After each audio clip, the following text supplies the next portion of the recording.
Ibu Rini Mulyati, SPD SKM Eskep Nurse MKep, selaku moderator kedua. Kita sambut Ibu Rini, Nurse Rini Mulyati, sekaligus pembacaan kurikulum vitae.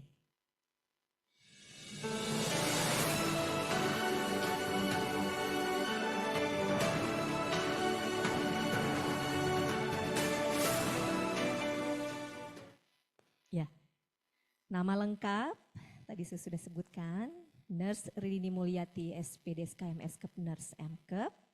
Beliau juga aktif dalam organisasi PPNI, juga concern di Himpunan Perawat Anak Nasional Indonesia, IPANI, dan juga beliau sebagai Diklat HPHI di Jawa Barat. Adapun sertifikat mendukung dalam kegiatan di keholistikan, beliau sudah mendapatkan pelatihan akupresur, pelatihan keperawatan holistik dasar, pelatihan komplementari dan alternatif, seminar Conscious Parenting of Special Children with EFT, tersertifikasi tenaga pelatihan dan pelatihan terapi warna sujud. Nah, barangkali kita sambut saja Ibu Rini Mulyati.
Terima kasih kepada Bu Dewi selaku moderator pertama pada pemateri pertama. Pada sesi ini saya akan selaku moderator akan mencoba untuk mengendalikan diskusi atau pemateri yang kedua. Terima kasih kepada Nurse Dian Restika Eskep Nurse SPD yang pada hari ini sudah bergabung bersama kita. Beliau nanti akan memberikan materi terkait dengan strategi bisnis golden untuk model bisnis inovatif berbasis keperawatan holistik. Tadi pada pemateri pertama kita sudah mendapatkan motivasi informasi yang luar biasa. Ini akan diperkuat lagi oleh Nurse Dian Restika Eskep Nurse SPD terkait peluang-peluang bisnis di dalam keperawatan holistik. Sebelumnya saya sebagai moderator akan menyampaikan dulu terlebih dahulu CV dari narasumber, di mana beliau dengan riwayat pendidikan yang pertama adalah D3 Keperawatan Poltekkes Semarang 2002, dilanjutkan dengan pendidikan Guru Uniro Bojonegoro 2014, kemudian dilanjutkan dengan S1 Keperawatan Stikes Husada Jombang 2021, dan terakhir pendidikan profesi nurse Stikes Husada Jombang 2022. Beliau juga mempunyai dalam meningkatkan kemampuan beliau juga mempunyai pelatihan-pelatihan yang mendukung bisnis. Beliau yang pertama adalah pelatihan keselamatan pasien manajemen risiko, kemudian juga pelatihan holistik complementary terapi dan juga pelatihan Certified Complementary Alternative Therapy in Holistic Nursing. Riwayat pekerjaan, beliau adalah sebagai Ketua Bidang Pendidikan dan Pengembangan Profesi di Komisariat RSD Menur, kemudian juga bendahara di HPI Jawa Timur. Luar biasa sekali ya riwayat beliau, mudah-mudahan dengan pengalaman yang luar biasa dari Nurse Dian Restika ini kita akan mendapatkan informasi wawasan yang sangat luar biasa dari beliau. Kita berikan waktu sepenuhnya kepada Nurse Dian Restika, Escape Nurse SPD, waktu dan tempat dipersilakan. Bangga Nurse Dian Restika. Assalamualaikum.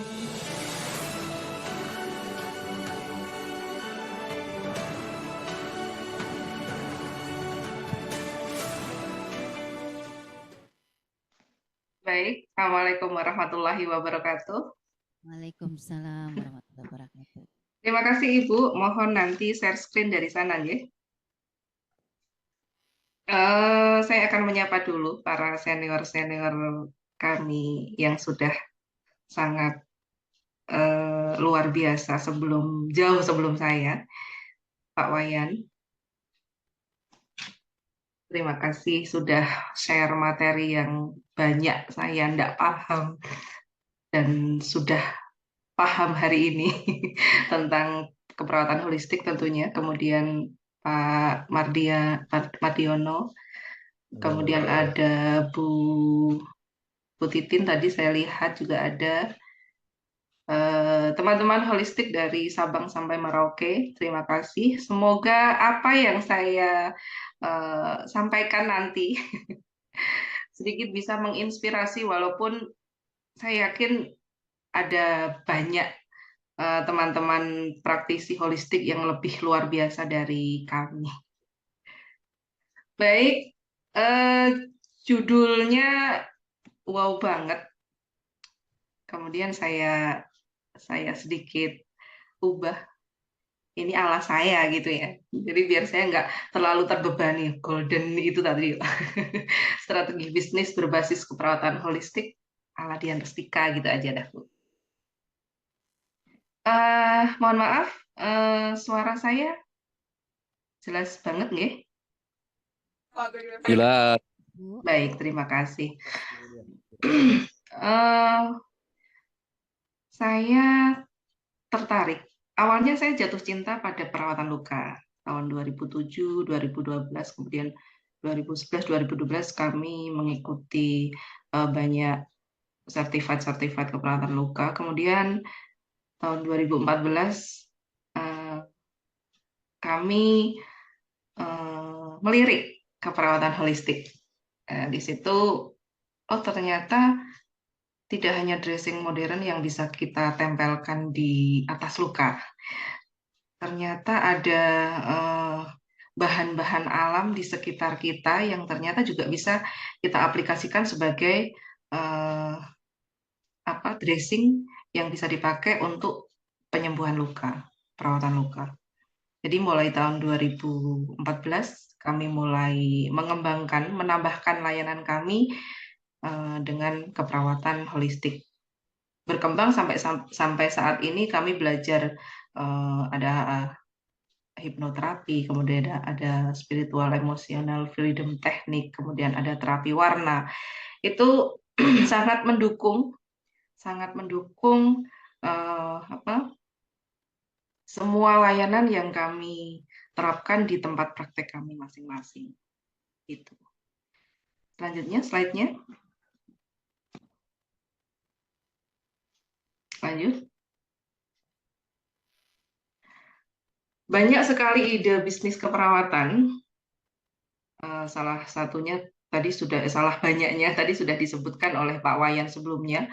Ada praktek mandiri, praktek bersama, kemudian membuka jasa konseling keperawatan, membuka jasa terapi, membuka jasa sewa alat medis, menjadi tutor seperti banyak teman-teman yang ada di sini, pelatih keperawatan, influencer juga iya, yang lagi booming-boomingnya semua banyak ada di media sosial. penulis. Penulis ini banyak penulis teman-teman yang sudah menerbitkan buku, baik itu buku keperawatan ataupun buku-buku novel yang isinya cerita keperawatan. Nah, saya memilih yang menulis buku-buku novel yang bercerita tentang keperawatan. Untuk praktek kami itu adalah praktek mandiri. Jadi tadi ada pertanyaan, kalau saya tinggal di kos, gimana dong Kak? Sudah praktek selama sudah melakukan home care selama 5 tahun. Nah itu tadi seperti yang dikatakan oleh Pak Wayan, harus punya home base. Jadi kemudian mengajukan perizinan praktek mandiri. Silahkan ditanyakan di tempat masing-masing. Gitu ya. Selanjutnya, slide selanjutnya. Nah, beberapa teman kita, tidak hanya 1, 2, 3, mungkin banyak, alasan perawat takut berwirausaha. Ada yang sudah merasa nyaman di tempat kerjanya, seperti saya sebenarnya tidak hanya di tempat praktek saya, di Rumah Aska, tapi saya juga mengabdi di salah satu institusi pegawai negeri di Rumah Sakit Jiwa Menur Provinsi Jawa Timur. Saya juga ada di situ sejak tahun 2011.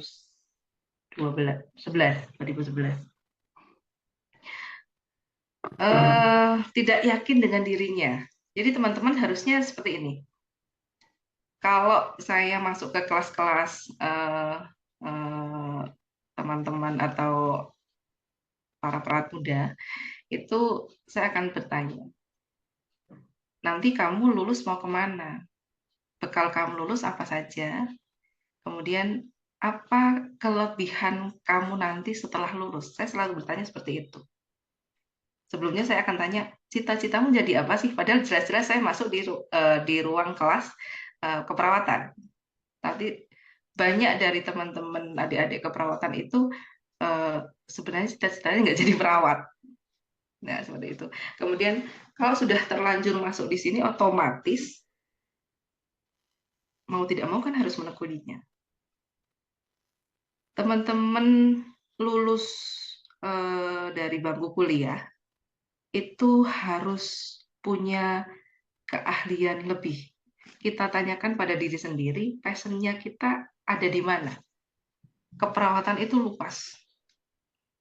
Ada keperawatan anak, keperawatan bedah, jatuh cinta pada keperawatan luka, kemudian jatuh cinta pada keperawatan holistik. Nah, teman-teman harus tahu, yang terutama para perawat muda, nanti melangkah setelah dari jenjang pendidikan mau ngambil apa. Harus yakin di dirinya. Ntar kalau gue lulus, gue mau jadi perawat holistik. Berarti saya harus menekuni atau mempelajari keperawatan holistik itu apa saja. Saya mau fokus di mana, nah itu harus tahu. Yang kedua, takut dengan kegagalan. Banyak. Saya sendiri pun seperti itu waktu pertama kali melangkah. Langkah pertama itu beratnya luar biasa. Niatnya harus benar-benar kuat. Gagal wajar. Gagal 1, duduk, berdiri lagi, lari lagi. Gagal 2, tarik nafas, berdiri lagi. Nah, itu sudah terbiasa. Tapi orang-orang yang mau teman-teman yang berwirausaha, sudah diniatin berwirausaha, menjadi seorang entrepreneur, itu tidak takut dengan kegagalan. Begitu. Kemudian ada lagi yang seperti ini, tidak tahu usaha apa yang ingin dijalankan. Nah, itu Mbak, aku sebenarnya ingin, tapi aku nggak tahu mau ngapain. Nah, itu belum yakin pada dirinya yang pertama itu tadi. Sebenarnya pasnya aku ada di mana sih? Yang bisa mengukur bukan saya, bukan teman Anda. Yang bisa mengukur adalah diri kita sendiri-sendiri. Kemudian alasan perawat takut berwirausaha lain, tidak mau bergerak dari zona nyaman. Banyak sekali. misalnya nggak usah jauh-jauh, misalnya kita ada di rumah sakit, kita sudah 3 tahun ada di ruang ruang ruang tenang. Kalau di rumah sakit jiwa itu ada ruang intensif jiwa, ada ruang tenang. Bertahun-tahun ada di situ misalnya. Mau ditaruh di intensif jiwa itu stresnya luar biasa. Ada yang tidak mau, ada yang berkilah, "Oh, tidak, saya tidak ini, tidak seperti itu." Jadi mereka sudah benar-benar dengan gaji yang segini, dengan pendapatan yang segini, gua udah bisa kok menghidupi keluarga saya. Ada juga yang seperti itu. Ngapain gua harus apa? Harus kerja keras, mikir banyak.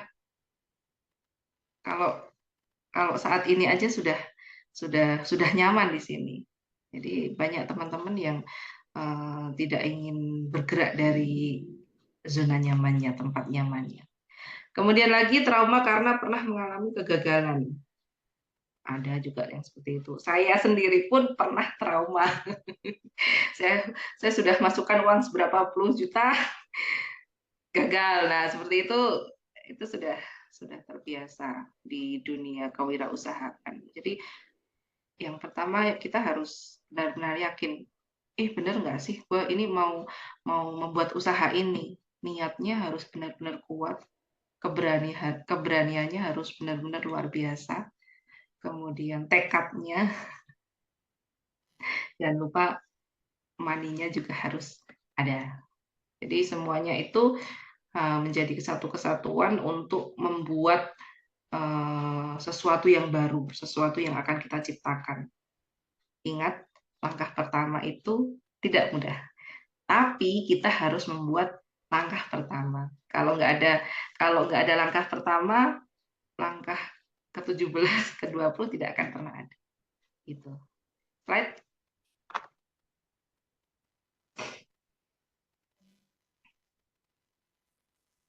Konsep bisnis bidang keperawatan, ada strategi inti, kemudian ada sumber daya strategis, perantara pelanggan. Nah, ini adalah gambar rumah Aska yang ada di Blora, yang dikelola oleh Nurse Ari Cahyono. Strategi inti itu ada menentukan visi misi. Kita harus tentukan dulu visi misi kita apa. Harus. Kemudian sumber daya strategis, mengelola sumber daya, waktu, uang, tenaga kerja yang efisien. Kita harus pikirkan seperti itu. Kalau untuk perantara pelanggan, kita harus punya orang yang membeli produk kita, kemudian dijual kembali ke orang lain. Jadi biasanya seperti ini, pasien-pasien yang datang ke kita itu kan sebenarnya marketingnya kita. Jadi kalau kita memberikan pelayanan kepada mereka secara bagus, hasilnya nanti kan dia akan menjadi marketing buat kita ke pelanggan yang lain. Nah, itu. Jadi bagaimana kita menciptakan sebuah inovasi baru yang tidak hanya mendukung, oh kalau saya datang ke rumah Aska itu untuk perawatan luka, tapi yang lain tidak ada. Kita harus nyiapkan, Mbak, Bu, nurse, kaki saya nyerinya luar biasa yang terdapat luka di situ. Biasanya luka-luka ulkus, arterial ulcer itu kan nyerinya luar biasa. Selain kita memasangkan dressing di situ, kita harus mengendalikan rasa nyeri pasiennya. Bagaimana caranya? Apakah dengan memberikan safe terapi, atau menggunakan terapi masas, atau menggunakan hipnoterapi, itu adalah layanan-layanan yang wajib, menurut saya, yang wajib kita sediakan di tempat kita. Jadi layanan holistik benar-benar mendukung praktek keperawatan yang kita lakukan, memberikan nilai jual yang tinggi, memberikan nilai lebih, bahwa layanan keperawatan yang kita berikan berbeda dengan layanan keperawatan di tempat lain. Next slide. Slide saya kelihatannya sudah tidak banyak kok. Slide lagi, Bu. Strategi inti tadi sudah saya jelaskan, visi dan misinya kita harus tentukan seperti apa. Slide lagi. Kompetensi inti. Kompetensi inti itu seperti apa? Kemampuan atau keterampilan yang berbeda dari pesaingnya itu tadi ya. Jadi kita harus memiliki kompetensi lebih daripada tempat lain. Layanan kita misalnya di tempat saya memang keperawatan luka, tapi kami memiliki kompetensi lain selain keperawatan luka, yaitu misalnya perawat-perawat kami tambahkan dengan kompetensi hipnoterapi, kemudian kompetensi massage, spiritual emotional freedom teknik yang sudah sering kami aplikasikan, massage itu tadi, itu memang sangat dibutuhkan dan terbukti meningkatnya kunjungan pasien di tempat kami atau meningkatnya permintaan home care di Rumah Aska. Kemudian aset strategis, sumber daya yang dikelola untuk mencapai keunggulan kompetitif. Kami harus mengelola bagaimana aset kami benar-benar selalu menjadi yang baik atau bahkan yang terbaik. Misalnya perawat-perawat kami harus selalu kami update ilmunya, kemudian alat-alat yang ada di tempat kami harus memenuhi permintaan pelanggan, misalnya harus ada bahan atau alat yang diperlukan saat pasien itu membutuhkan sesuai dengan yang dia keluhkan. Di sini ada itu, Bu, ada bekam ada. Di sini ada bisa membuat saya relaksasi, musik terapi waktu kita ngerjain perawatan luka diputarkan musik terapi sambil kita berikan diberikan stimulus yang membuat pasien itu nyaman, itu sangat berbeda pastinya layanan yang kita berikan di tempat daripada di tempat yang lain. Kemudian proses utama, balik lagi ke strategi inti, kita menentukan visi misi, tahap formulasi, membuat visi-visi, menentukan kekuatan dan kelemahan, mengidentifikasi peluang dan tantangan, tahap implementasinya, bagaimana layanan kita akan berjalan, bagaimana apakah izin-izin sudah ada. Jadi semua tenaga perawat yang ada di tempat kami harus memiliki surat izin praktek.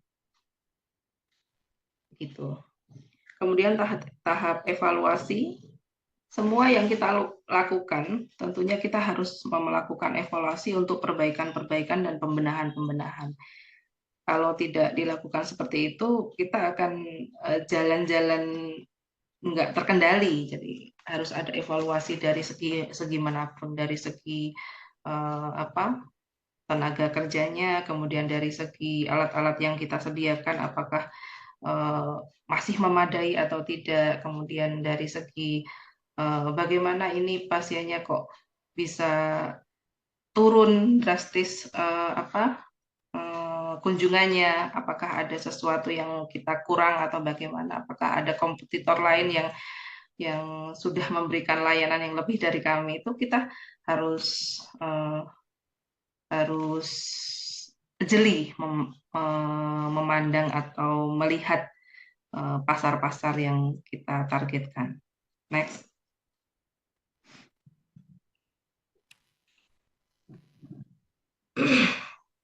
Kemudian tadi kita balik lagi ke perantara pelanggan, ada media, ada informasi, ada harga.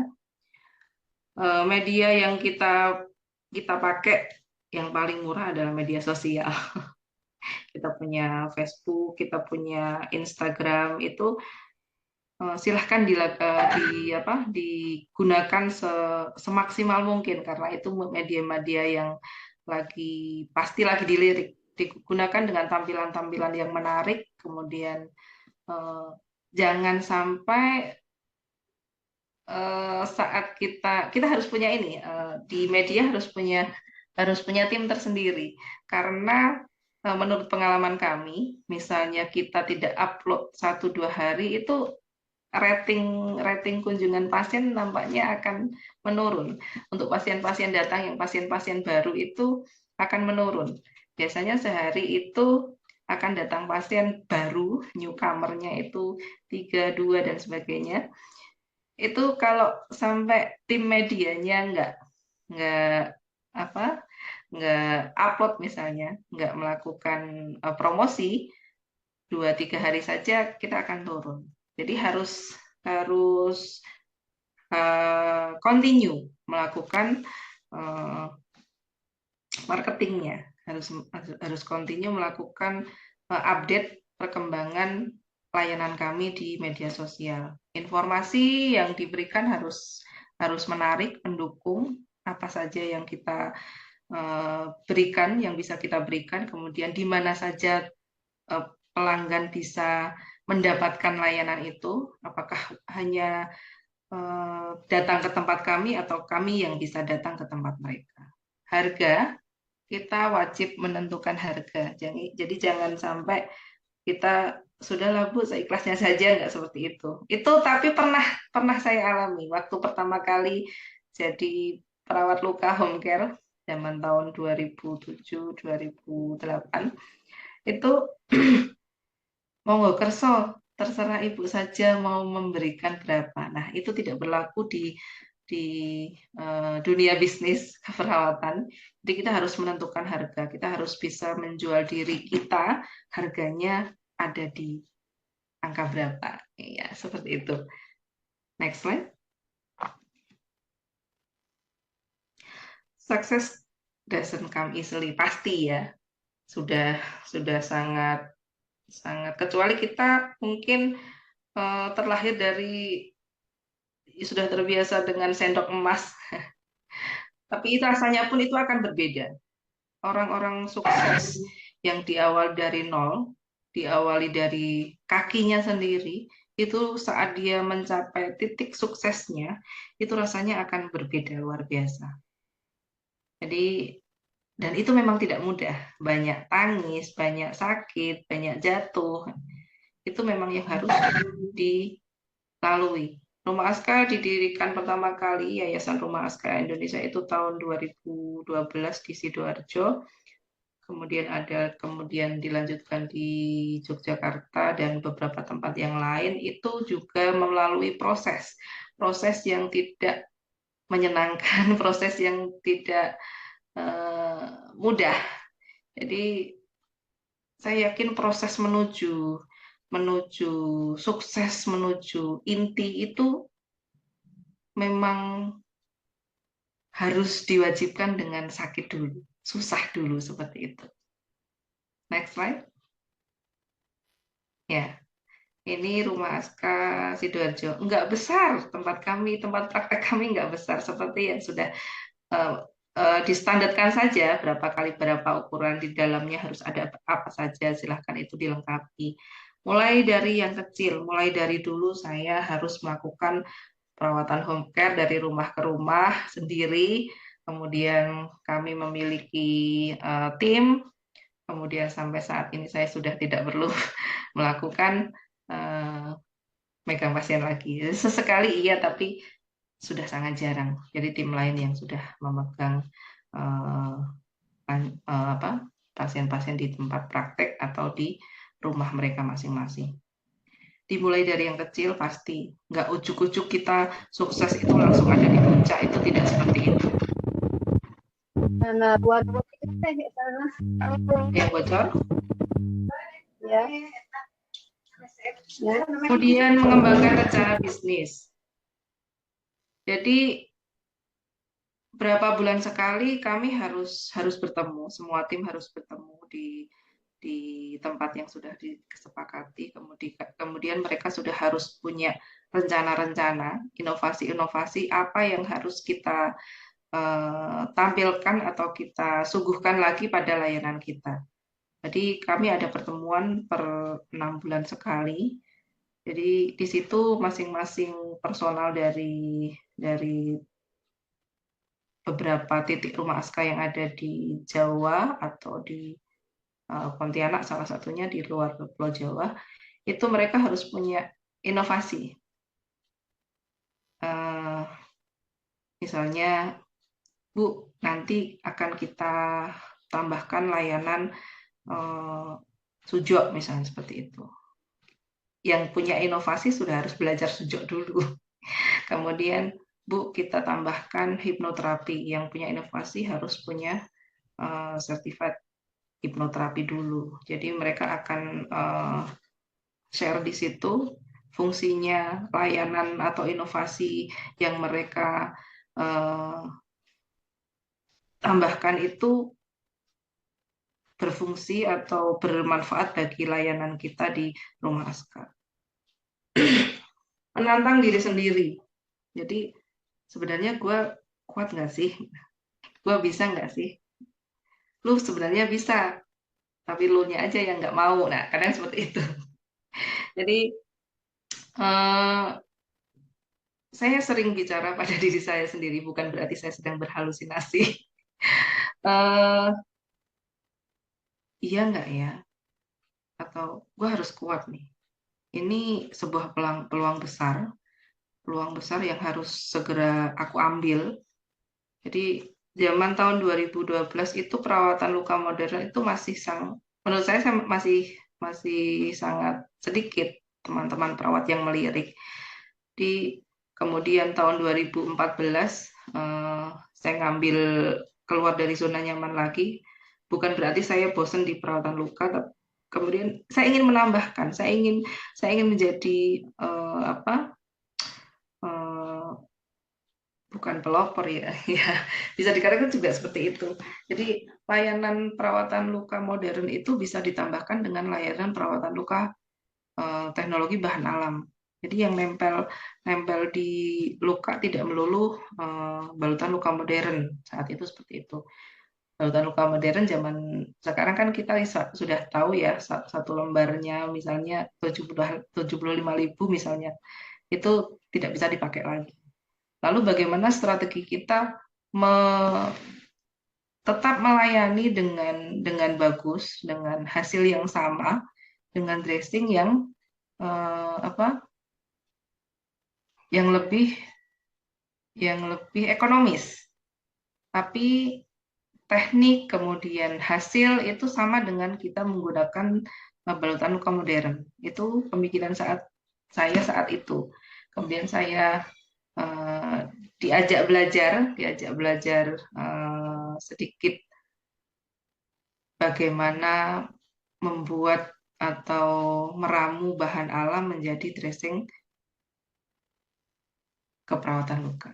Jadi saya benar-benar menantang, lu bisa nggak? Nah, seperti itu. Banyak yang mencibir teman-teman saya, tapi saya juga hanya tersenyum aja, ya nggak apa-apa. Tapi toh akhirnya saya terkenal dengan, oh Mbak Dian perawat luka, oh Mbak Dian perawat balsem, oh Mbak Dian perawat apa, nah, seperti itu. Itu sebuah motivasi tersendiri buat saya, walaupun pertama kali mendengar ocehan mereka juga nggak nyaman juga di hati, tapi akhirnya enggak, itu adalah kelebihan saya daripada mereka gitu. Sombong dikit lah. Mengambil resiko seperti tadi. Jadi saya akan keluar dari zona nyaman zaman itu. Karena zaman sekarang saya sudah nyaman di zona saya sekarang ini. Mengambil resiko. Tidak hanya dengan kemantapan hati, tidak hanya dengan niat, tapi usaha yang akan kita buka itu juga membutuhkan support finansial. Jadi mungkin saya tidak bisa menghitung berapa yang keluar waktu itu, mulai dari awal saya mendirikan Rumah Aska sampai sekarang, itu harus sebuah resiko yang akan kita dapatkan. Jadi ada usaha gagal, ada usaha tidak bagus, itu sudah biasa. Jadi memang itu resiko-resiko yang harus kita alami untuk kita menjadi duduk di satu titik puncak di sana. Percaya diri, pede. Karena orang HDR itu nggak mungkin dia, HDR tahu ya, harga diri rendah. Orang menarik diri, orang isolasi sosial, orang HDR itu tidak punya kepercayaan diri. Itu nanti akan jadi pasien saya di rumah sakit jiwa. Percaya diri, jadi kami harus membekali diri kami dengan kepercayaan diri yang luar biasa. Tentu saja di balik kepercayaan diri itu kita sudah punya benteng, kita sudah punya ilmunya, kita sudah punya keahlian, bukti keahliannya, kita sudah karena kita sudah terbiasa banyak melakukan ke pasien, berarti kita memang sudah lancar di semua tindakan yang kita akan berikan kepada pasien, sehingga mendukung agar kita percaya diri untuk melangkah lebih ke depannya lagi. Kemudian terlibat dalam semua aspek usaha yang dibuat, pastilah orang yang memiliki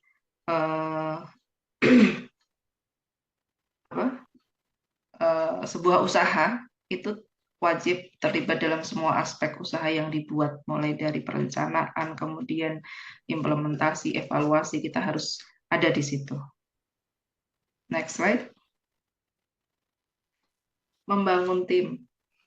Jangan pernah tinggalkan tim, itu adalah kekuatan kita, kekuatan usaha kita, kekuatan yang kita punya untuk tetap mengembangkan apa yang kita usahakan. Jadi usaha-usaha kita itu tidak akan bisa melangkah lebih jauh kalau kita tidak punya kekuatan tim. Membangun tim yang solid itu butuh waktu, butuh kepercayaan yang luar biasa. Jadi tidak mudah saya memilih tim, tapi alhamdulillah atas izin Allah saya diberikan tim-tim yang luar biasa yang ada di Pontianak, yang ada di Lumajang, yang ada di Lamongan, yang ada di Blora, yang ada di Surabaya, yang ada di Sidoarjo saya sendiri. Itu adalah sebuah kekuatan keluarga yang menjadi kekuatan besar dalam berjalannya bisnis hingga saat ini. Kemudian membangun jaringan. Jadi itu tadi seperti yang sudah Pak Wayan sebutkan, kita tidak bisa berjalan sendiri. Kita harus punya jejaring. Tidak melulu Anda hanya duduk di satu tempat tanpa menoleh ke kiri dan ke kanan. Lah, menoleh ke kiri dan ke kanan itu ada orang lain yang kita tidak kenal. Jangan sampai diam saja. Perkenalkan diri Anda. Orang itu seperti apa? Kemudian tawarkan kita punya apa? Bangun jaringan dengan dia. Nah, seperti itu.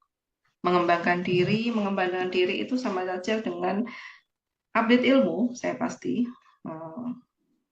Yang ilmu itu bergerak terus.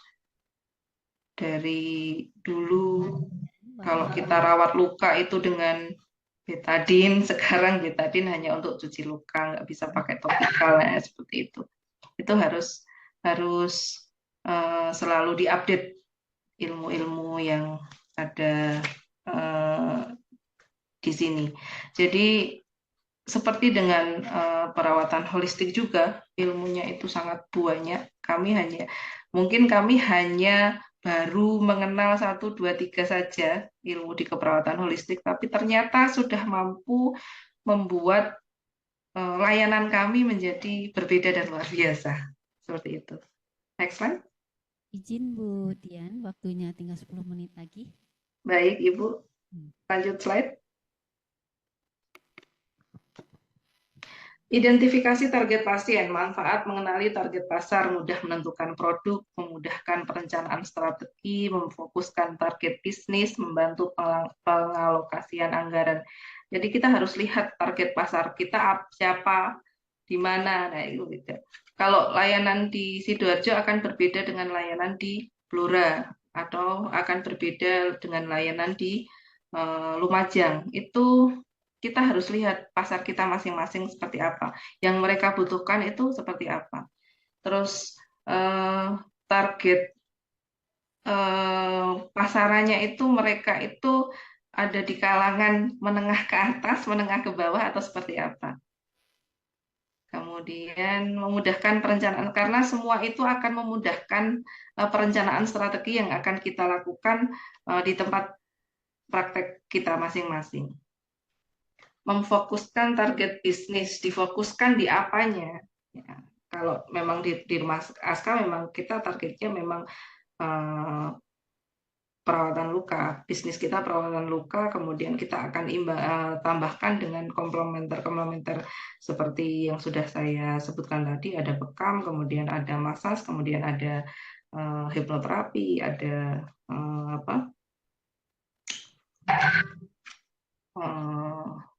terapi sujok, kami juga ada. Kemudian membantu mengalokasian anggaran. Pastinya setiap kali kita akan buka tempat baru, anggaran itu juga wajib kita pikirkan seperti itu. Lanjut. Next slide. Membangun personal branding. Slide yang tadi sebelum ini. Belum. Ya, membangun personal branding yang kuat. Ini buat tagline, kemudian perbanyak soulmate jaringan ya. Kemudian optimalkan akun media sosial. Selama ini kami memang hanya tergantung pada akun media sosial dan marketing kami, pasien-pasien kami sendiri yang akan menyebarkan virus-virus Rumah Aska ke saudara-saudara atau orang-orang yang lain. Membuat website pribadi atau video profile. Video profile biasanya kita setiap kali kita diundang di mana kita akan membuat video profile dan menunjukkan aktivitas kami. Aktivitas kami di Rumah Aska itu ngapain aja. Di Rumah Aska itu ada di mana saja sehingga memudahkan calon pelanggan kita untuk mendapatkan layanan dari kita. Next slide.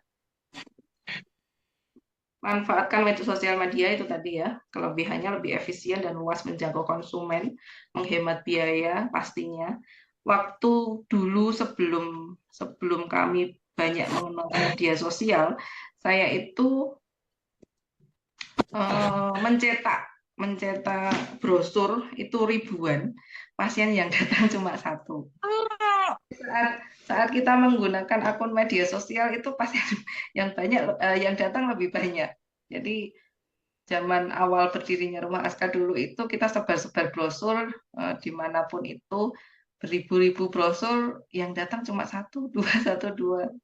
Kemudian saat kita menggunakan media sosial, alhamdulillah itu lebih efisien. Kemudian karena kita memakai sosial media, sarana penghubung yang baik dengan konsumen memang. Seperti yang saya bicarakan awal tadi, kita harus punya orang khusus yang akan mengelola media sosial kita. Itu sangat-sangat dibutuhkan.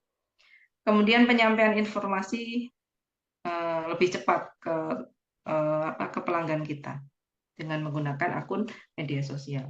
Next slide.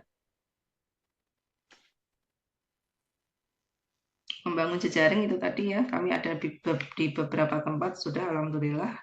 Pertemuan yang cukup teratur itu tadi per 6 bulan sekali kita akan melakukan gathering bersama, memberikan ide-ide inovatif yang harus kita tambahkan di layanan kita.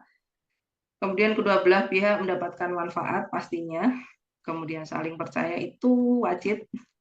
Kemudian ada tantangan yang dihadapi bersama, tantangan dari kompetitor yang di sana kayak gini nih, gimana dengan kita? Nah, itu kita lakukan saat pertemuan. Pertemuan itu selain memberikan sharing informasi atau inovasi baru, kita juga merecharge energi yang rasanya, misalnya Lumajang lagi loyo saat ketemu Blora, ketemu Lamongan, ketemu Surabaya, ketemu Pontianak itu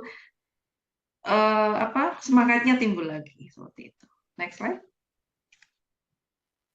Tawarkan layanan yang berkualitas pasti ya, mempunyai nilai lebih, kelebihan layanan Anda seperti apa. Kemudian layanan yang berbeda, yang pastinya berbeda, inovatif, mengikuti perkembangan. Next slide. Jangan lupa syukur, doa, dan sedekah.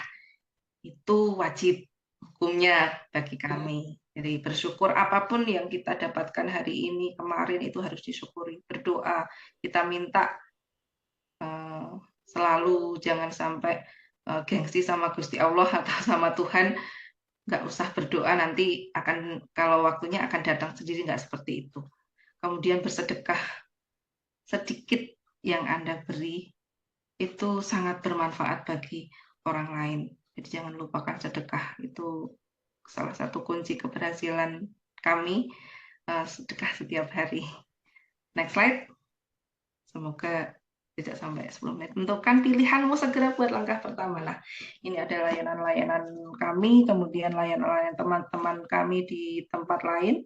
Ada massage, ada bekam, ada perawatan luka, kemudian ada akupuntur, latihan yoga, kemudian sujo, spiritual emotional freedom technique sering saya gunakan di tempat di rumah sakit saya, di rumah sakit jiwa. Itu sangat efisien, efektif untuk pasien-pasien dengan gangguan emosi.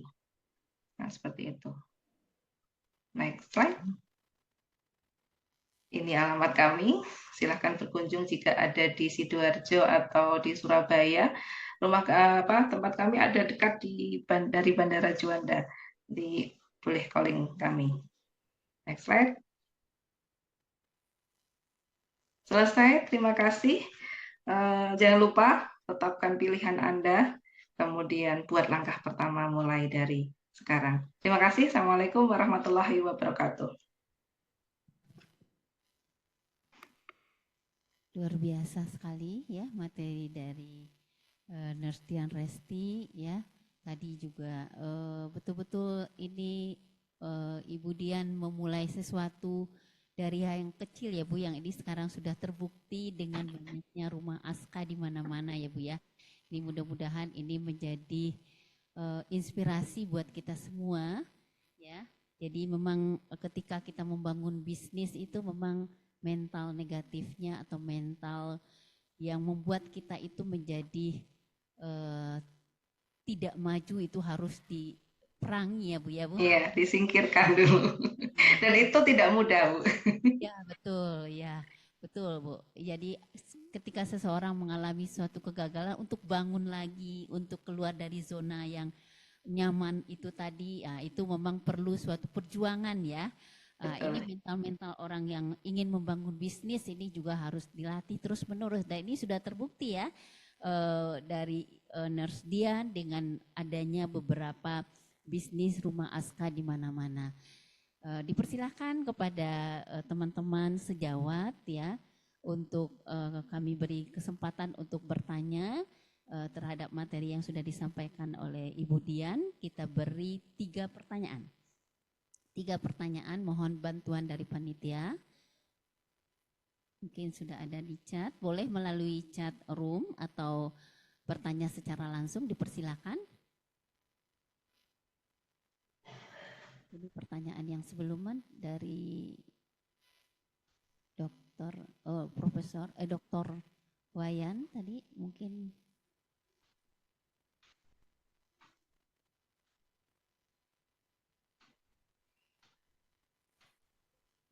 Jadi menurut saya bisnis-bisnis atau ide-ide keperawatan itu tergantung tergantung teman-teman sendiri ya.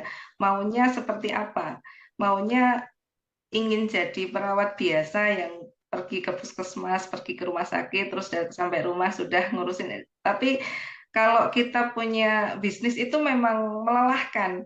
Jadi misalnya kita masih masih mendua dengan tempat lain, tempat kerja kita yang lain, itu memang sangat capek. Sampai rumah kita harus mikirin bisnis kita yang lain. Nah, seperti itu. Itu memang mungkin salah satu yang dihindari teman-teman yang sudah nyaman di zonanya. Iya, betul-betul. Iya, pertanyaan, ya, silakan panitia mohon dibantu.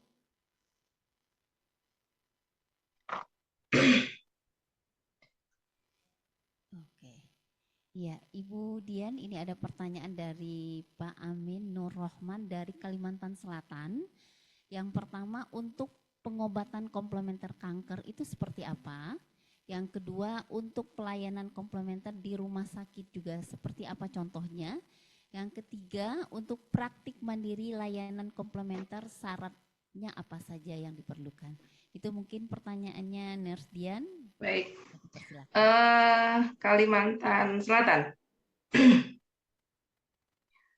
Bagaimana cara mengobati luka kanker dengan komplementer? Nah, luka kanker itu adalah luka yang nggak bisa selesai. Jadi luka kanker itu bukan tergolong luka kronis, tapi dia akan berdiri sendiri sebagai luka yang tidak ada fase epitelisasinya. Jadi manajemennya adalah manajemen eksudat kalau di perawatan luka, kemudian manajemen bau, bagaimana agar luka itu tidak berbau. Kemudian kita harus pakaiin apa, Nurse? Di tempat kami, memang jarang kami merawat luka kanker.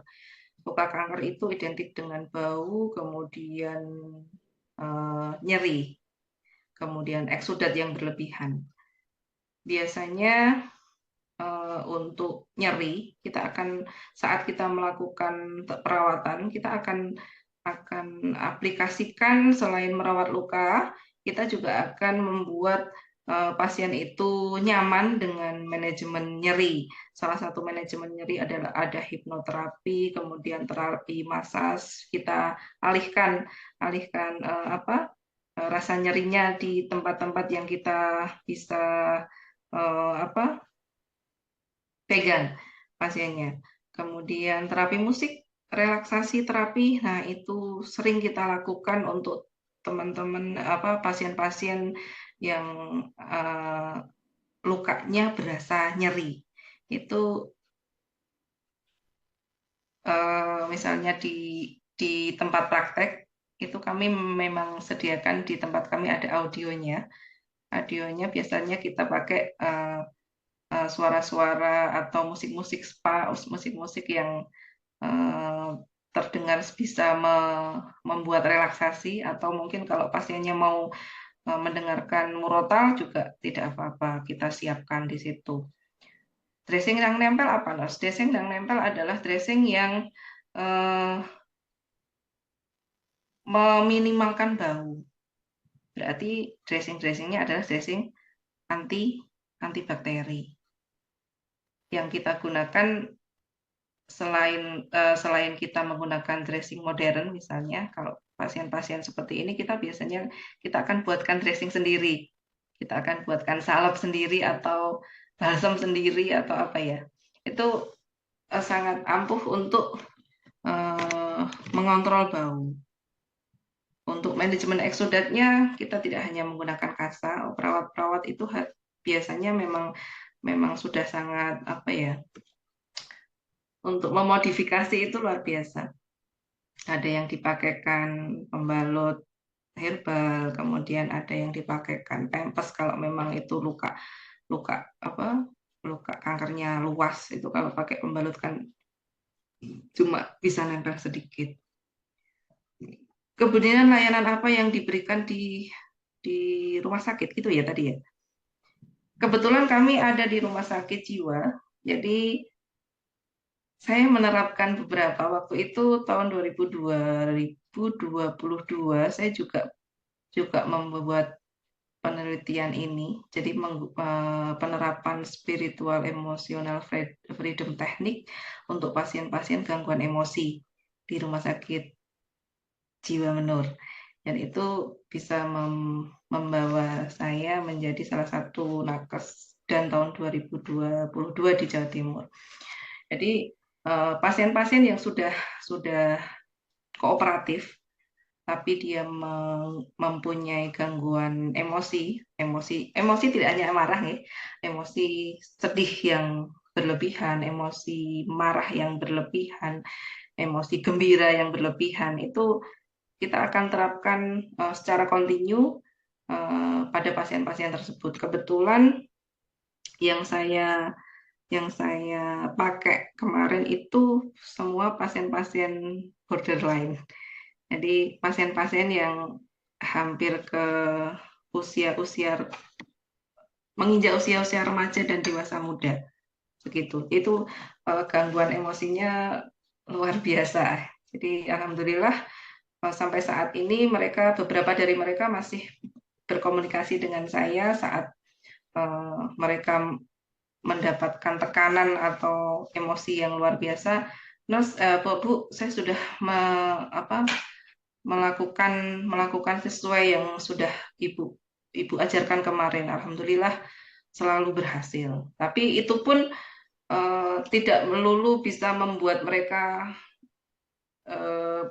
stabil terus. Itu pasti gangguan emosi itu naik turun. Jadi sesadarnya mereka bisa mengendalikan dengan terapi-terapi yang sudah saya ajarkan. Kemudian apalagi tadi ya Bu pertanyaannya? Udah ya? Sudah terjawab kayaknya Bu semua. Okay. Ada satu lagi nggak? Apa Bu? Ya. Oh ini ada, saya baca dari Pak Dedi. Assalamualaikum, mohon pencerahan bagaimana menyikapi klien yang datang ke pelayanan yang kita berikan seringkali minta diberikan obat. Masih bahkan minta tindakan yang bukan kewenangan perawat, karena banyak masyarakat yang belum tahu tentang praktek perawatan. Begini teman-teman semuanya, jadi dari awal pasien-pasien datang itu kebanyakan di kami itu telepon dulu. Jadi waktu mereka menanyakan, di situ bisa nggak pasang infus, di situ bisa nggak nyuntik ini, di situ bisa, pokoknya tindakan-tindakan yang di luar kewenangan kami akan selalu cut duluan. Kami tidak pernah memberikan layanan yang bukan area kami. Alhamdulillah masih sampai sekarang masih seperti itu. Jadi misalnya mereka minta obat, mohon maaf, kami tidak memberikan obat. Silahkan kembali ke dokter yang kemarin menangani Bapak Ibu. Bahkan dulu kami pernah punya dokter rujukan. Kami punya dokter rujukan, misalnya kita hanya melakukan perawatan lukanya, obatnya, suntikannya, dan sebagainya kita kembalikan ke dokter. Jadi benar-benar kami tidak memberikan apapun yang ditelan oleh pasien. Kami tidak melakukan pengobatan, kami melakukan perawatan. Gitu Pak Dedi. Baik. Kemudian ada dari Bu Rini, modal dasar awal berapa rupiah kalau kita buat klinik keperawatan? Untuk sampai saat ini kami belum punya klinik, kami berbentuk praktek mandiri. Jadi hampir dari layanan Rumah Aska di beberapa tempat itu semuanya judulnya praktek mandiri. Rumah Aska itu apa sih Bu? Rumah Aska itu yayasan kami. Ya, boleh nggak dipasang? Boleh. Tapi di situ kan tetap ada tulisan praktek mandiri keperawatan nurse siapa kan seperti itu. Itu branding saja, branding yang membuat kita terkenal, nah, seperti itu. Ngaten nggih, Bu Rini. Ada yang raisen? Mungkin dipersilakan secara langsung bertanya kepada Ibu Dian. Silakan Pak Dewa. Ya Pak Dewa. Selamat pagi, Assalamualaikum warahmatullahi wabarakatuh, Bu Dian. Selamat pagi Pak Dewa. Ya, mudah-mudahan juga Pak Wayan masih ada di sini. Yang pertama, tadi Pak Wayan sudah menyampaikan bahwa regulasi dan lain sebagainya sudah mendukung untuk praktek kita, apalagi sudah ada himbauan dari kementerian, kita sebagai profesi di keperawatan disejajarkan dengan kemitraan kita yaitu profesi dokter. Nah, kiranya nanti perlu Pak Wayan memberikan penguatan mental terutama. Jadi sekarang sudah ada peluang seperti itu, perlu diberikan penguatan mental, mental entrepreneurnya, mental untuk berani membuka praktek, karena kalau tidak membuka praktek tidak bisa belajar dari kasus, sehingga kepercayaan diri akan berkurang. Ya, nah itu yang pertama untuk Pak Dr. Nas Dr. Wayan Suardana. Kemudian sedikit Ibu Dian Restika, tadi Ibu menyampaikan ya juga sebagai entrepreneur, barangkali di antara teman-teman kita ini, ya baik di Bali maupun dimanapun, saya pikir itu masalahnya sama, keberanian untuk memulai, ya, keberanian untuk bersaing dengan rekan profesi maupun rekan di tenaga kesehatan itu sangat ditakuti gitu ya, seperti yang disampaikan ya. Tidak ada keberanian. Nah, mungkin Ibu Dian bisa memberikan tip dan triknya bagaimana membuka peluang mulai dari kecil. Ya, kalau Ibu mempunyai kompetensi tertentu itu yang dikembangkan seperti yang Ibu sampaikan. Kebetulan saya juga yang menekuni akupresur, saya kembangkan itu. Nah, kemungkinan untuk tip dan trik teman-teman yang belum membuka praktek, ya mungkin bisa memberikan arahan sedikit Ibu untuk tip dan trik memulainya. Nanti pengembangannya kan ada tambahan-tambahan ya. Luar biasa banyak itu yang sudah Ibu sampaikan. Ya dari saya itu Ibu Dian sama Pak Wayan. Terima kasih Ibu. Baik, terima kasih Pak Dewa. Ibu, saya lanjut jawab dari Pak Dewa, nggih? Silakan Ibu. Nggih. Pak Dewa, dari awal saya sudah bilang, keberanian itu bukan berasal dari orang lain, keberanian itu ada di diri kita sendiri. Jadi teman-teman kalau mau buka silahkan, tapi harus dipikir dulu yang mau gue buka apa ya?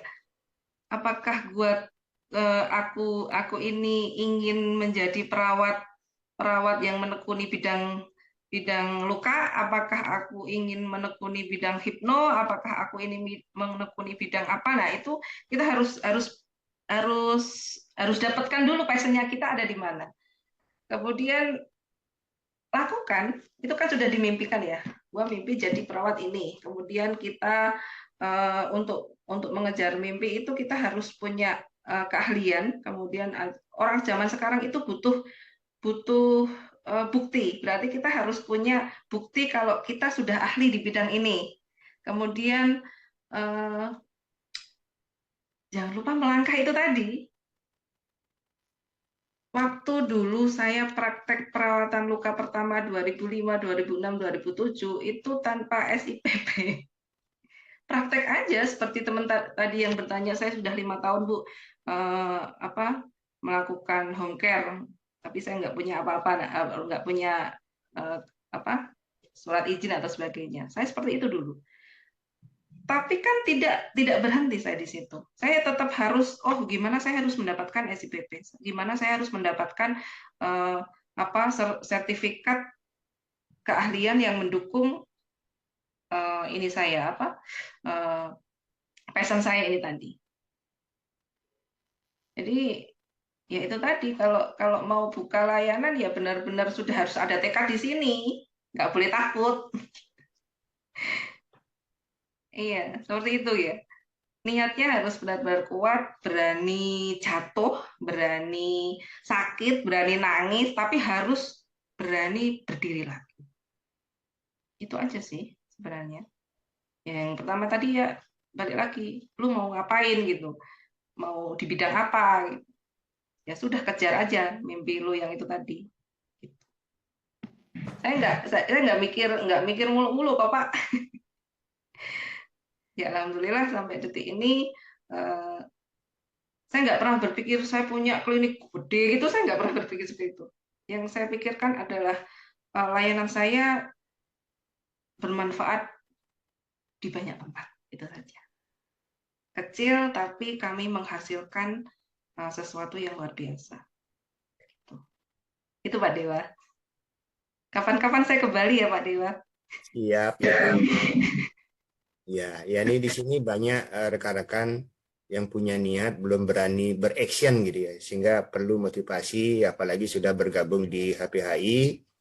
Nanti terutama Ibu Dian sebagai narasumber juga dan Ibu yang lain, Bapak Ibu yang lain yang sudah buka praktek, mampulah memberikan bimbingan terutama support. Itu harapan kami ya, kebetulan kami dari HPHI Bali mengharapkan itu, sehingga apa dari hasil pembelajaran di kasus itu benar-benar nyambung teori dan benar-benar bisa disejajarkan sesuai dengan regulasi yang ada itu Ibu. Terima kasih Ibu sarannya. Baik, terima kasih Bapak. Ya, terima kasih Bapak Dewa yang juga memberikan motivasi nih kepada teman-teman sejawat yang masih belum berani membuka praktik mandiri, khususnya keperawatan ya. Ini mungkin tadi jawaban pertanyaan dari beberapa peserta ya, mungkin juga sudah bisa terwakili dari pertanyaan yang tadi. Ya tadi pertanyaannya diantaranya bagaimana meminta ide mungkin ya, pendapat dari Ibu Dian, kira-kira bisnis praktik yang bagus itu yang bagaimana? Tadi juga mungkin sudah disampaikan oleh Bu Dian, coba dianalisa kira-kira passionnya di mana, kemudian diperkuat dengan kompetensi ataupun keahlian gitu ya. Kemudian bagaimana cara kita, bagaimana cara Ibu Dian membangun jejaringan yang luar biasa sehingga bisa membuat rumah aska beberapa wilayah, dan juga bagaimana modal awalnya Bu, mulainya berapa sih kira-kira perlu modal untuk membangun bisnis? Itu mungkin tambahan pertanyaannya Bu, dipersilakan. Baik, kalau pertama modal, ini modal dalam artian duit ya. Eh,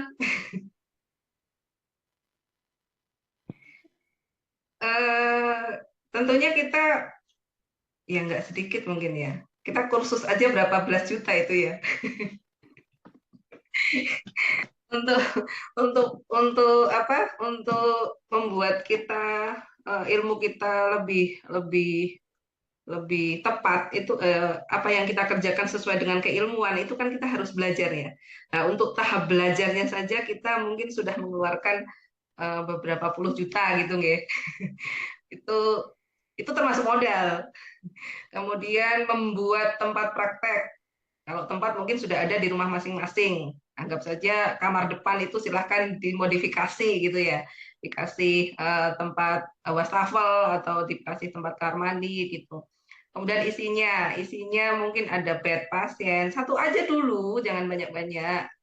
Kemudian alat-alat yang mendukung. Kalau di perawatan luka ada beberapa alat yang harus kita buat, harus kita punyai. Mungkin ada mesin scaling, kemudian ada infrared murah ya. Kemudian ada ozon, ada sterilisator. Nah itu silahkan dihitung sendiri. Mungkin berapapun modal yang Anda punya, silahkan bergerak dulu. Bahkan Anda hanya modal pinset dan gunting pun silahkan bergerak. Tidak usah nunggu, gue harus punya uang 50 juta dulu, baru nanti gue akan buka ini. Nggak usah nunggu kayak gitu. Nanti Anda akan dapatkan dari hasil Anda berkunjung ke pasien atau hasil pasien berkunjung ke tempat Anda. Jangan lupa untuk mengelola uang. Jangan dimasukin ke rekening yang sama untuk rekening kliniknya atau tempat prakteknya. Tidak boleh. Amburadul. 1 tahun pertama saya luar biasa tidak ada hasil. Jadi uang itu saya pegang sendiri, saya kelola sendiri, hasilnya nol, nggak ada. Jadi akhirnya rumah aska punya bendahara sendiri, bukan pemiliknya, bukan saya yang megang uang, tapi teman yang lain yang kita percaya. Baru kelihatan berapa puluh juta dalam 1 bulan. Gitu. Ngaten Bu. Iya, terima kasih Bu Dian atas jawabannya. Mudah-mudahan pertanyaan yang disampaikan oleh teman-teman tadi bisa terjawab ya, karena kita dibatasi oleh waktu juga, sehingga pemateri kedua ini kita waktunya sudah cukup. untuk mengakhiri pemateri kedua, mungkin saya sebagai moderator bisa menyimpulkan sedikit ya tadi bahwa ketika akan membangun bisnis, tadi kata Budian, kita harus membangun mental yang kuat ya, mental-mental positif yang harus kita bangun, sehingga ketika bisnis itu dibangun, kita tidak perlu menunggu kesempurnaan, modal juga tidak perlu banyak, tetapi bagaimana kita berani dulu ya untuk bergerak ya, sehingga nanti dengan perjalanan waktu, dengan proses yang sudah dilewati, mudah-mudahan bisnis yang dibangun itu akan berkembang sesuai dengan pengalaman, keilmuan yang terus ditingkatkan dan terus berinovasi. Mudah-mudahan apa yang disampaikan oleh Ibu Dian tadi menambah motivasi, wawasan teman-teman semua di dalam membangun bisnis, khususnya pada keperawatan holistik. Sebelum kita tutup pemateri kedua, mungkin ada closing statement dari Ibu Dian, dipersilakan mungkin Ibu. Baik, saya tidak punya apa. Tadi teman-teman banyak memberikan pantun, saya nggak punya pantun. Baik, itu tadi ya. Silahkan teman-teman tetapkan apa yang Anda inginkan sekarang. Buat segera langkah pertama, karena langkah pertama menentukan segalanya. Jadi tidak akan ada langkah ketiga, keempat, kelima tanpa langkah pertama. Jadi kuatkan mental Anda, pegang selalu semangat Anda sampai ke puncaknya nanti. Terima kasih. Terima kasih Ibu atas motivasinya dan materi yang sudah disampaikan. Mudah-mudahan apa yang diberikan oleh Ibu Dian ini menjadi ladang amal buat Ibu dan juga menjadi ilmu yang bermanfaat bagi kita. Terakhir kami memberikan apresiasi kepada pemateri kedua dalam bentuk sertifikat. Dipersilakan kepada panitia untuk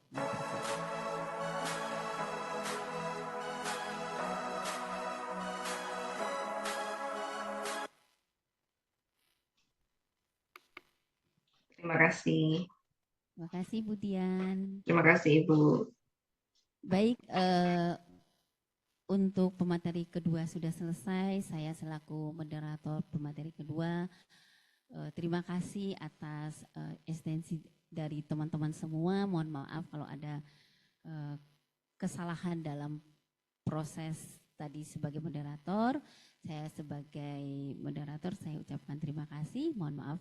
Assalamualaikum warahmatullahi wabarakatuh. Untuk sesi berikutnya saya serahkan kepada MC Ibu Catarina. Terima kasih Mbak Dian.